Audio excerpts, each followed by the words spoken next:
This is a very large and spectacularly detailed, likely early 20th century city plan of Liverpool. It's got a profusion of tiny little buildings across the map shown in outline form. There's a large inset here down at the lower left of the northern part of the city that continues outside the frame of the map. It's color lithographed and overprinted in color.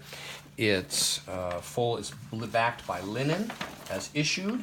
It folds very nicely into the original pictorial soft cover laminated card folder, which is pictorial, shows two early bicyclists, and the typography and design of the cover leads me to date it circa 1900, perhaps as late as 1915 or so.